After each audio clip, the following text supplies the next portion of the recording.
Pro Group Management, workers' comp that works for you.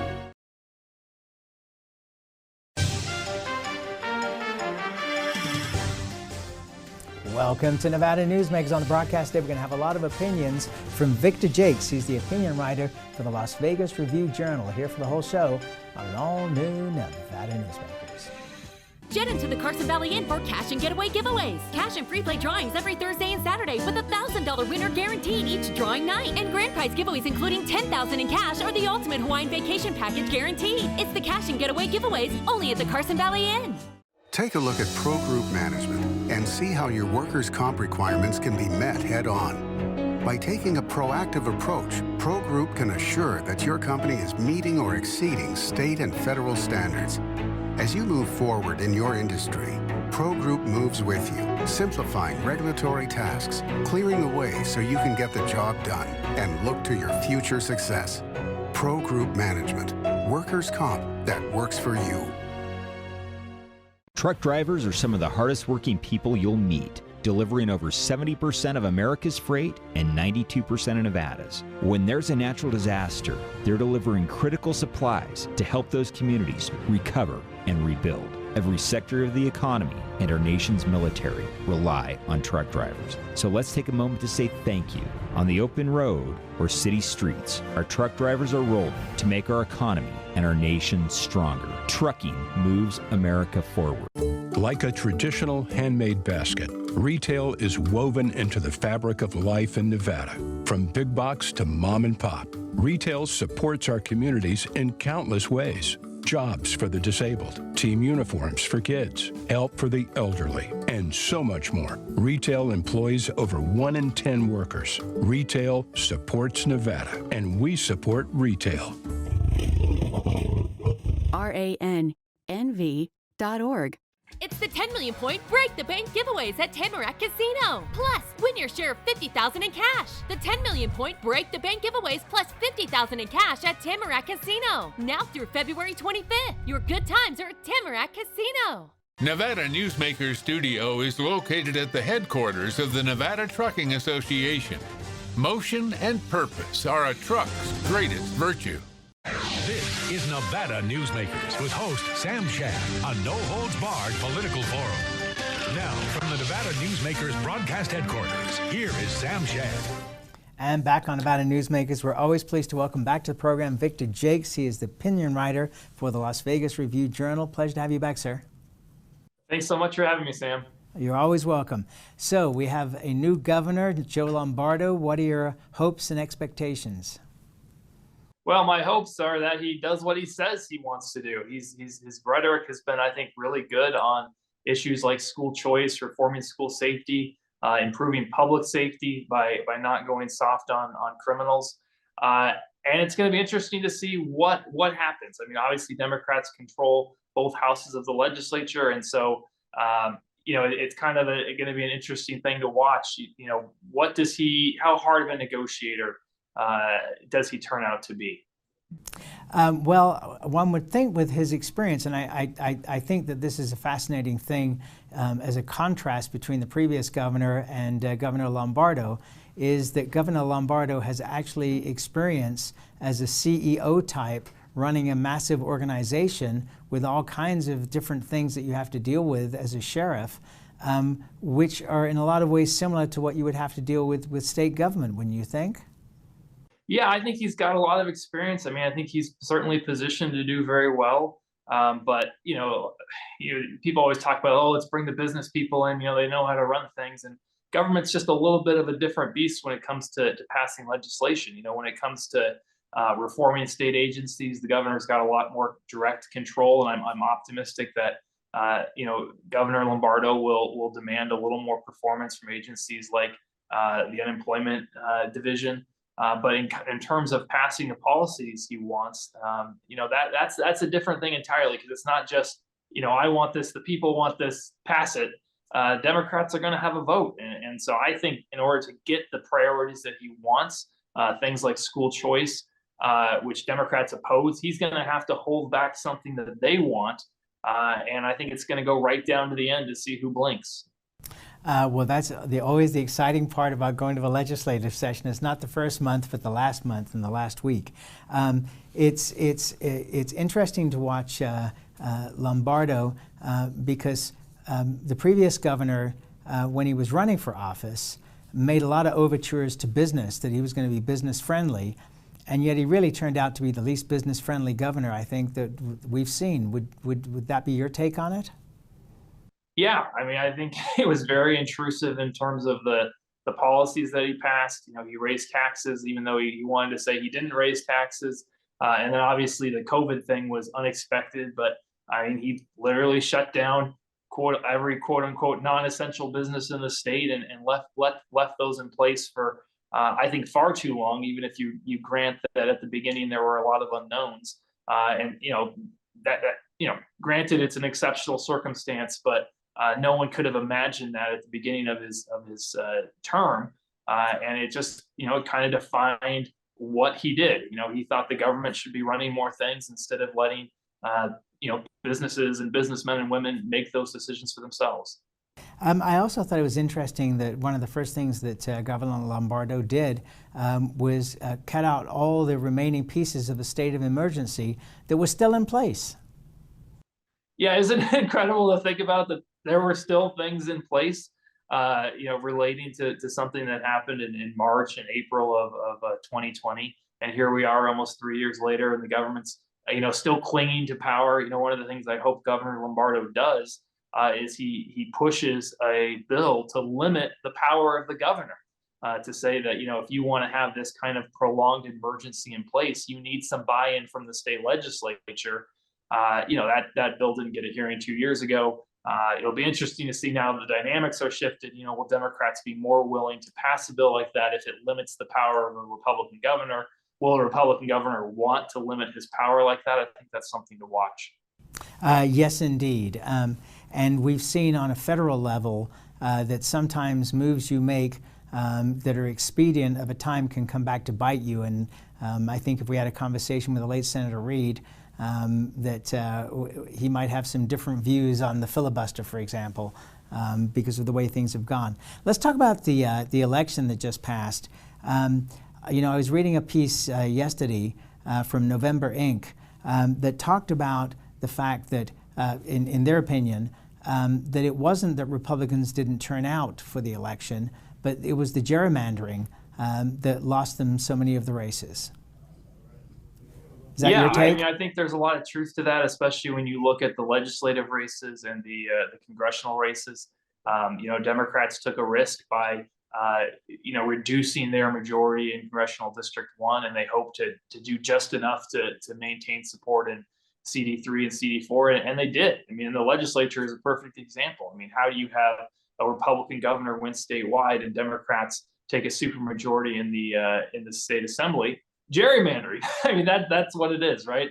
Everyone hates it when it's the other side doing it, but when you're in charge, boy, it looks like the best thing ever. And so, you know, I think the only other interesting thing is, you know, maybe with the motor voter, with the automatic registration at the DMV, you know, perhaps the nonpartisan, unaffiliated voter is just skewing more Democrat than it did, you know, 6-8 years ago when that wasn't happening. And so I think that's going to be really something to watch. Okay, so picking up on that, it seems as though, you know, the reason that we have so many independents and nonpartisans at this point is that they're all unhappy with the way government has been running, whether it's on a local, state, or federal level. And doesn't that open up the opportunity for politicians of both sides to be able to go after these voters with solid ideas of how to change things? Well, I think there's a couple of problems with that. I mean, first, the rise in the nonpartisan, unaffiliated voters is, you know, the dramatic rise is largely due to the automatic registration at the DMV. And so people are going to the DMV expecting to renew their car registration, get a driver's license, and all of a sudden they're registered to vote. And so these people who generally don't want to vote, aren't interested in voting, and so they become nonpartisans. And then, I mean, the challenge with, you know, this idea of, you know, we're just going to appeal to good ideas. You know, the challenge is that the public wants more government spending and lower taxes. And so you have kind of this incompatibility in the public's expectations And so, that's why people who get very invested generally fall on one of two sides, because you have a worldview and that says, well, I like low taxes, therefore that means I want less government spending. And the other side says, well, we need more government spending to help people. Well, let's raise the taxes a little bit. And once you get into the details, you can't really square those two things, which is what the people who aren't really paying attention want, right? Both of those things are good. And if someone can come along and promise them, we'll do both of those things, I mean, that's an attractive offer. It just can't end up happening. Well, the other side of this too is that, in my opinion, is that the marketing of campaigns is atrocious. We're seeing campaigns where, this person's bad, that person's bad, you're bad, I'm bad, they're bad, and it just goes on, and it's all negative. And that's not the way you sell products. I mean, if we were to sell soap by saying everybody else's soap is terrible, and yet not saying my soap is the best, then you wouldn't be able to sell soap. Don't we need a reforming of the way campaigns are run so that there are actual real messages of hope and opportunity as against they all suck? Well, I mean, in a democracy, that's, if you want to get the most votes, sometimes the most expedient way is to make the other guy look terrible. And that's kind of one of the trade-offs, right? Is if you're going to have people voting, if you're going to let the people decide who gets in office, then the best way for you to get in office is to attack the other person and make them think that they're someone you really want to avoid. And then the other thing that happens is negative ads tend to just turn people off. And so if you can turn off your opponent's supporters, that's a benefit for you. And so I think as long as you've got a democracy, you're going to have negative ads. And especially when you look at the Democrats, especially in the Senate race, I mean, they just had so much more money, Masto did, than Laxalt. That's what you're going to do. You're just going to try and destroy the guy and just trust that there's not going to be enough money in the 2 months before the election to rebuild his reputation. But it was interesting that the one commercial that was memorable in this whole election cycle, as far as Nevada goes, was Zach Conine's ad where he broke the fourth wall and talked about the scary announcer guy. And more people talked about that than any other ad. Yeah, it was a good ad. It was an effective ad. I think, there's certainly, obviously ad quality matters, what you're able to do in terms of reaching people matters, but that's also a negative message, right? It's wrapped in a positive bow, but what he's really trying to say is, you can't vote for Michelle Fiore. She's crazy and dangerous, and avoid her. And so I think people look at that and say, well, how do I wrap my negative message in a positive spin, and that'll be really really effective for me. We've got another Senate race coming up. Jackie Rosen is up in 2024. Who are, in your thoughts, are potential candidates to run against her on the Republican side? When you think about Mitch McConnell, for example, saying, along with others, the quality of candidates is important. Yeah, the quality of candidates is important. And I mean, the other thing you have to say is the ability to raise money is important. And if you look at Laxalt, he outperformed what the average Republican would have done here, according to a new report reported on by Roll Call. And if Republicans had done as well in Arizona and Pennsylvania and Georgia as Laxalt did in Nevada, they would have won all those races. And so Laxalt, I think, would be the strongest candidate. I don't think he's interested in doing it. If I'm Mitch McConnell, I'm calling Andy Matthews the state controller, just got elected, won the most votes of any Republican statewide, and urging him to get in the race. I haven't heard that Andy's interested, but that's who I would be recruiting. The people that I do think are running, I think Sam Brown, who lost in the primary, never stopped running. I expect him to announce within the next few months. I think April Becker, if she had won the CD3 race, would have been the shoe-in to run for the Senate. I think she still has a really strong case. She outperformed registration in both her state Senate run and her congressional district run. And obviously, coming off 2 losses isn't a great resume, but if you can show that what it takes to campaign, to raise money, and you've outperformed the registration, that when there's not another great option out there, I think that can be a strong case to make. And then I expect Senator Heidi Gansert Republican from Reno to throw her hat in the ring as well. Out of all those people you mentioned, the one that has impressed me the most was April Becker. Both on the show and privately, in conversation with her, that is a person that doesn't accept no. She was having problems with her attorneys for her company, and so she went out and got a law degree, and now she is running all of her own legal stuff. I mean, she doesn't let anything get in her way. But I don't know if she has any interest in diving back into the pool. But I don't think that the 2 losses would hurt her as much if she was able to get more of her personal story out there. Yeah, I think she has a path to victory. And unless Andy Matthews decides to run, she's probably the strongest candidate Republicans can throw out there. I should mention Brian Sandoval, former governor, would also be a really strong candidate, although I don't think he wants to run. But you kind of hit on the money advantage, right? If she can get her story out there, Laxalt got outspent something like 4-1 in hard dollar contributions, and it just wasn't enough. And people have to understand, Laxalt raised a tremendous amount of money for a Republican in Nevada, and if the Republican candidate next year raises that much, they'll be fortunate. And they got outspent, and he got outspent 4-1. So that's going to be Becker's problem. That's going to be anybody's problem. Is how do you have enough money to, however great of a story you have, how do you have enough money to get it out there and drown out all the negative ads that are going to be coming your way? Well, I think you have to start 2 years out. I think that everybody should have started the day after Election Day on their background pieces and have launched them by February in a way that didn't look like electioneering, but was able to describe the candidate so that people get to know them. I think the idea of, even though the public would hate this concept of a 2-year run, but that's what I think you need to do, is you need to have a 2-year ramp if you're unknown. But then, look at Jackie Rosen. Before Jackie Rosen ran for the House, she was completely unknown, no record. So, was Senator Reid wise in picking her as a synagogue president where there was nothing to attack her on? Is that what Republicans should be looking for in a potential candidate? Well, I think the 2 strongest candidates are Laxalt and Sandoval. I don't think either of them are running. The third strongest candidate would be someone who could self-fund. I thought Guy Nora, he said he's not interested in the Senate, but he would be a great candidate because he could throw in $50 million.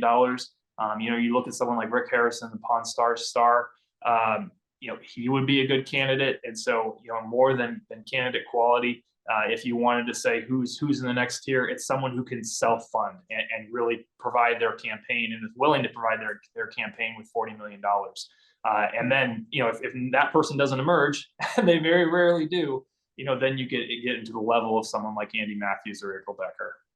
Well, the only problem with self-funding is that it's an easy attack from the other side to say, hey, you don't have the individual dollar support that we do.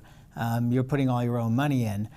John Connally did that in Texas, running for president, and ended up with 11 votes. So I'm not sure that that's necessarily the way to go. Let's take a break. More with Victor Joecks when we come back. Jet into the Carson Valley Inn for cash and getaway giveaways. Cash and free play drawings every Thursday and Saturday with a $1,000 winner guaranteed each drawing night. And grand prize giveaways including $10,000 in cash or the ultimate Hawaiian vacation package guaranteed. It's the cash and getaway giveaways only at the Carson Valley Inn. Hi, I'm Renee Summerhour, digital news anchor here at 7 at 7. Watch our streaming nonstop newscast immediately with your mobile phone. 7 at 7 is the new way for you to get every bit of local news you need in just 7 minutes. Breaking news, local neighborhood news, weather, and sports are just a click away. Reporters bring you all of what's happening in the Valley. From Roku, Amazon Fire, Apple TV, YouTube, and more. Get every bit of local news you need from the RJ and LVRJ.com. Southwest Specialties has been making the homes and businesses of Nevada beautiful for more than 20 years. Their experienced designers and craftsmen create the walkways, backyards, water features, and a variety of outdoor cooking areas that add curb appeal and value to your investment. Call today or visit them at their website and see how they can make your outdoor spaces special. Southwest Specialties, creative, distinctive, beautiful. What do you count on? you count on your power every day. At NV Energy, we've always powered what's important to you, but we're not looking at the past. We're focused on the future. While our standards are high, our rates will remain low. And our commitment to renewables isn't just meeting standards, but leading the way. Because you can count on more than just your power. You can count on the company who brings it to you. That's our promise. You can count on it. It's the 10 million point Break the Bank giveaways at Tamarack Casino. Plus, win your share of $50,000 in cash. The 10 million point Break the Bank giveaways plus $50,000 in cash at Tamarack Casino. Now through February 25th. Your good times are at Tamarack Casino. This is Nevada Newsmakers. And back on Nevada Newsmakers, we continue our conversation with Victor Joecks. He's the opinion writer for the Las Vegas Review-Journal. And one of the topics I'm sure is going to be a big player at the legislature is criminal justice reform.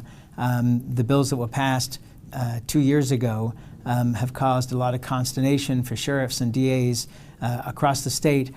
Chris Hicks was on the program, the Washoe County DA, and said his biggest bone of contention was the cost of implementing them.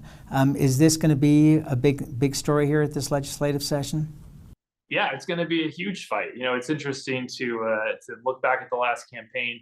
You know, former Governor Sisolak signed the bill, and one of his campaign attacks on Lombardo was he's allowed crime to go up too much in Clark County. So there's a widespread acknowledgement that crime is too high, that it's increasing. But Governor Lombardo's challenge is that Assemblyman Steve Yeager is now Speaker Steve Yeager. And this was his baby. This was his bill. This is the thing that he pushed through. And so if there are going to be any changes to it, Speaker Steve Yeager has to sign off on it.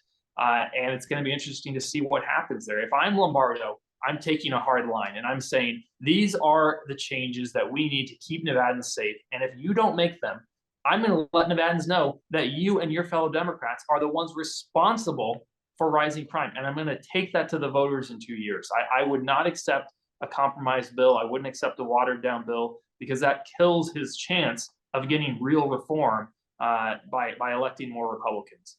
Well, the other part of that is that Steve Yeager had a tougher race for his assembly seat than I think people anticipated, right? Yeah, I mean, again, that goes back to the redistricting thing, right? You make some of these seats, you lower the Democrat margin in what were safe seats in order to give Democrats in some other seats and to increase your overall numbers. But the challenge is that, you know, your seats are no longer safe. And so, you know, I think Lombardo should just know, look, it's a win for me if I come out of session with issues to run against Democrats on. I don't have to sign the bill this year.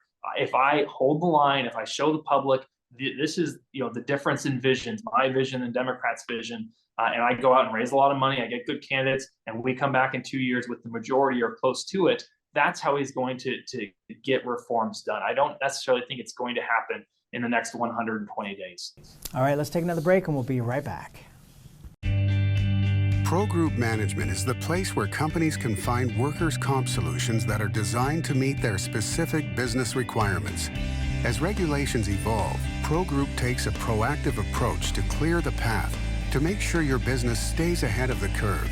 Knowing your workers' comp program is optimized, you can focus on other important matters related to your growing business.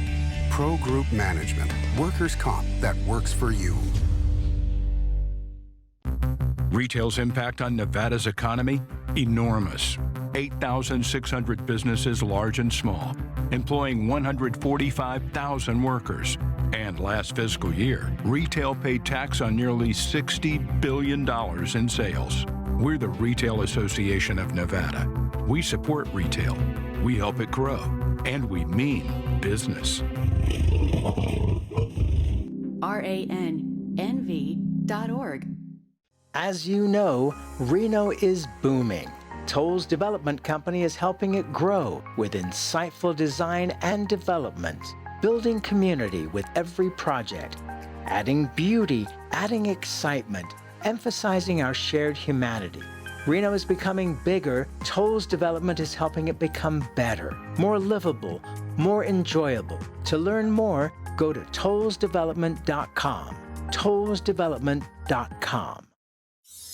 Imagine a magical garden that feeds Carson City's hungry and homeless, teaches our high school students agriculture, creates hanging floral displays to beautify downtown, and yet charges nothing. It's not magic. It's the Greenhouse Project. It's real, it's growing, and it needs your help. Go online to carsоncitygreenhouse.org so together we can grow it forward. This is Nevada Newsmakers. And back on Nevada Newsmakers, we continue our conversation with Victor Joecks, opinion writer for the Las Vegas Review-Journal. School choice. Is the governor going to be able to get what he wants as far as school choice goes? Well, it's going to depend on the negotiation. You know, again, if I'm Governor Lombardo, I have to know internally that, you know, if I can just hold the status quo, if I can just hold the budget, you know, 5%, 7% increase, and then we just put the rest of it in the rainy day fund, that's a win for me. And if Democrats want more spending, they're going to have to give me something like real school choice. You know, that's the line I think the governor should take. And I hope he does take that line. Isn't he limited by how much he can put into the rainy day fund? I'm sorry, I missed that. Isn't he limited by how much? I mean, he can't put like $1 billion into the rainy day fund, correct? Well, I mean, they can always change the law, right? Or he can just veto the budget until he likes what it looks like. So he has the ability to hold firm, and especially with the recession coming, he's got a reason to hold firm. Okay. Well, you know, the recession is going to be interesting. National recession, perhaps, but looking at this state right now, we're on fire in a good way. Victor Joecks, always a pleasure, my friend. Thank you for doing this. Appreciate it. Thanks, Sam. All right, and we'll be right back. Modern boutique Ahern Hotel and Event Center sits at the heart of the Las Vegas Strip. 2 floors of meeting and event space are ideal for groups and conventions. Stay in one of 200 luxurious rooms and suites. Brand your event throughout the property. Flexible event spaces make for easy planning and personalization. Take over the entire hotel with a full buyout option. With Nevada's only transplant center and verified burn center, the science is here. With award-winning cardiologist and the state's only dedicated heart failure clinic, the talent is here. With Nevada's most advanced robotic surgery, the technology is here. And with the Silver State's only designated pediatric trauma center, hope is here. All because we are here. UMC.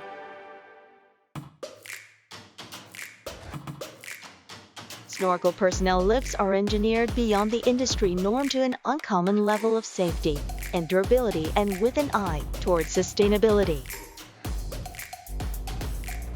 They're also designed to be simple to operate and maintain. Snorkel, always at the cutting edge of progress. Nevada Newsmakers Studio is located at the headquarters of the Nevada Trucking Association. Motion and purpose are a truck's greatest virtue. As always, you can watch Nevada Newsmakers 24 hours a day at NevadaNewsmakers.com. We'll see you on the next show.